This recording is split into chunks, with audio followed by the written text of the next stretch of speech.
Мен эң эле түйшөлткөн ой ушул. Менден кийин балдарым кандай күн кечиришет, апасы кандай жашайт деген эле ойдо. Энени баладан, баланы энеден ажыратпасын.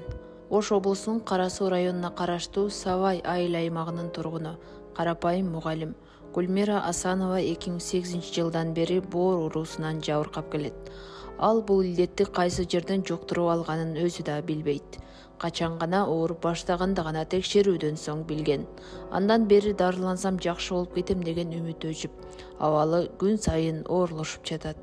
Эми мынтип чет өлкөдөн дарыланууга туура келип жаткандыгын, дарыгерлер боорун алмаштыруу керектигин айткандыгын айтып, калың элден жардам сурайт. Бул оору мен 2008 жылдан баштап ооруйм. Бирок кайсыл жактан жуктуруп алганымды өзүм деле жакшы түшүнбөйм. Чоң балам төрөгөндөн кийин 3 айдан кийин ооруп калган бул оору менен. Ошондон бери эле ооруп келем, бирок кайсыл жактан жуктурганын өзүм деле билбейм. Жөнөкөй эле больницага барсам, сарык деп эле жаткызып коюшкан. Сарыктын жеңил түрү деп эле 1 айдай жатып, ошондо деле денемдеги сарылар кеткен эмес. Анан Дене саргайган эже? денем саргайып, ооба, денем саргайып кеткен. 1 айда деле жакшы болгон эмесмин. Кийин гепатиттин башка түрү окшойт силердики. Анализ тапшырып көргүлө деп, анан анализ тапшырганда гепатиттин Б, Д деген 2 түрү, 2 формасы бирдейне чыгып калган. Ошондо билгенмин, что мындай татаал оор формасында ооруп калганымы.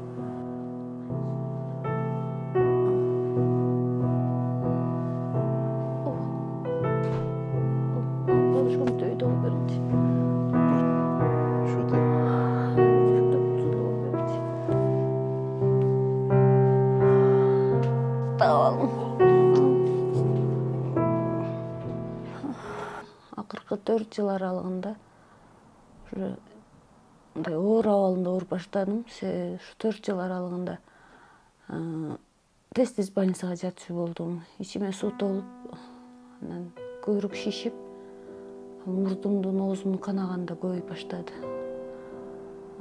4 жыл алдым, мага ошо цирроз деген диагнозду коюп беришти. Алгач цирроз деп укканда өтө оор абалда болгом. Себеби мен билген цирроз болгон адамдардын көпчүлүгү өтүп кеткен билет болчумун. Оор тийди. Алардын катары мен да толуктап калат окшойм деген ойлор аралап өткөн. Кийинирээк больницада врачтар жок, жакшы болуп кетишиң толук мүмкүн, болгону өзүңдү колго алышың керек деген гана консультацияларын айтышып келишти. Менде азыркы эң чоң коркунуч, эгер бул оорудон сакайбай калсам, балдарым жаш боюнча апасыз калып калат деген эле коркунучум бар. Алар апасыз кантет, атасы деле өз жолунда. Баары уул балага болобу, кыз балага болобу эненин мээрими өтө керек деп түшүнөм. Эгер менсиз билбейм, алар жашоосу кандай болот. Мен эң эле түйшөлткөн ой ушул. Менден кийин балдарым кандай күн кечиришет, апасы кандай жашайт деген эле ойдо. Оюма келип кетет.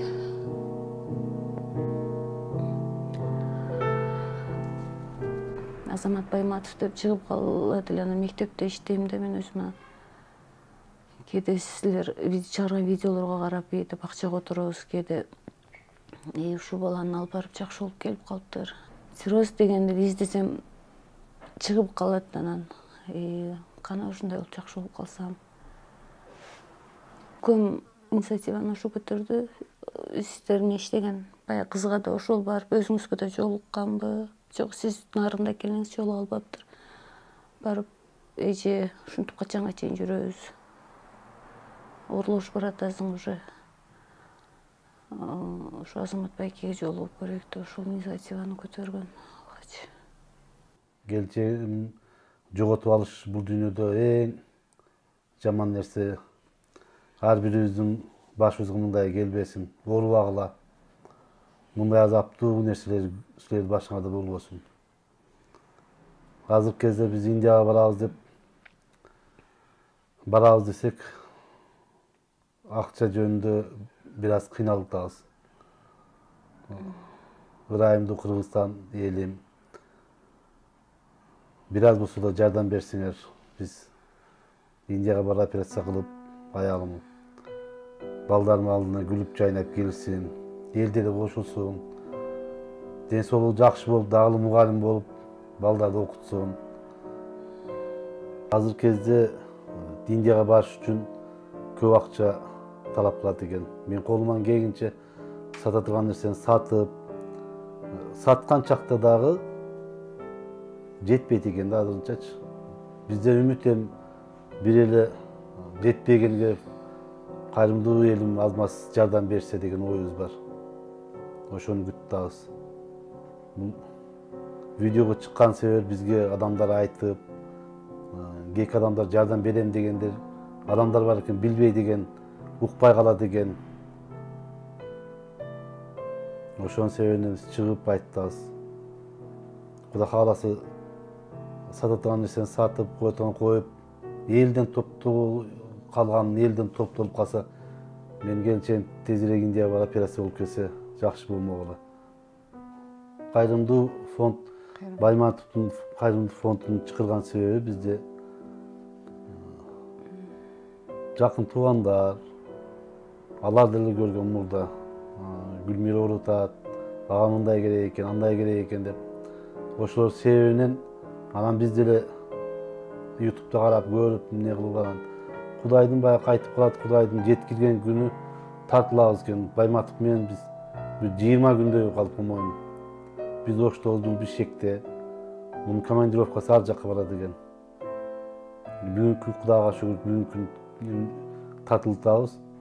Эми себеби биз ишенип, мунун баягындай көп Индияга апарган адамдар бар экен, алар келген адамдар бар экен, алар менен сүйлөшүп, алар менен кеңештеп, анан эмне кылып мынтип карасак, Байматовдун эмеси видеосу чыкканы, анан аларга жардам бергени, барып келгени, Индияга барганы, ошонун артынан биз Байматовду чакырып тартырып кал элек. Урматтуу кыргыз элим, мээримдүү калайык калк, сиздердин жардамыңыздар учурда мага өтө керек болуп турат. Күндөн күнгө абалым оорлошуп эле баратам. Сиздерден чоң жардам күтөм. Колуңуздардан келишинче мага жардам берсеңиздер,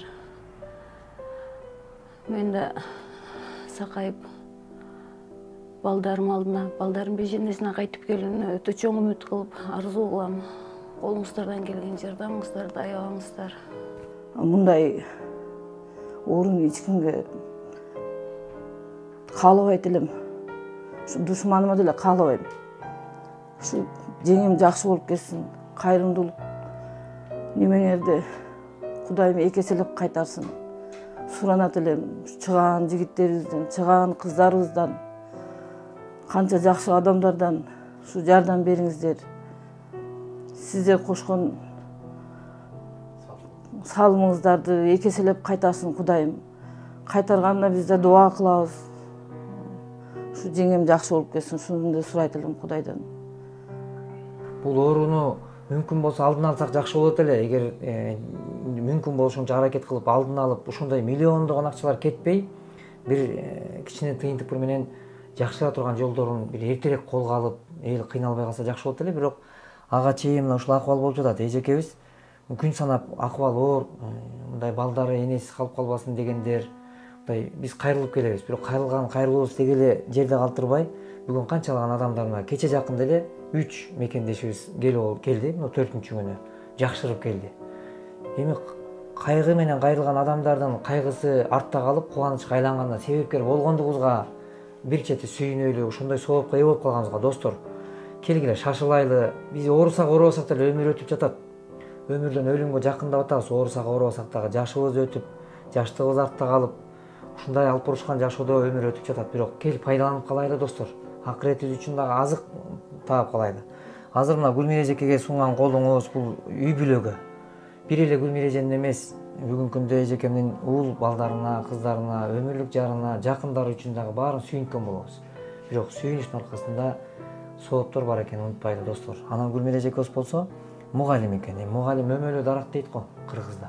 Ушу канчалаган окуучуларды окутуп, билим, дүйнө таанымын кеңейткен эжекебиз, энебиз, энеке мына ушинтип төшөктө жаткандыгына кайдыгер болбойлу, колдон келишинче кол сунайлы. Мен дагы Кудай астында сөзүмдү берем, алдатпай, кыйналтпай, барып келишин толук көзөмөлдөп турганга, менин колуман келген, акылым жеткен нерселердин Кудай ыраазылыгы үчүн жасап келем. Анан бүгүнкү күндө чакыргандан келип отурабыз. Эми бул видеону көргөндөр дуа кылып коюңуздар, намаздарда дуа кылыңыздар. Анткени мусулмандын негизги куралы дуа деген. Бирибизге бирибиз дуа кылайлы. Бирибиздин акыбыз да ушул экен мусулмандар, бирибизге дуа кылышлык. Кудай буйрса, ошон үчүн акыбыз болгон дуаны кылып, экинчи акыбыз садака экен. Садака, зекет бериш ар бир мусулмандын милдети. Ошол милдетибизди аткарып, кол сунуп койсок, милдетибизден кутулабыз, сооп тапкан болобуз.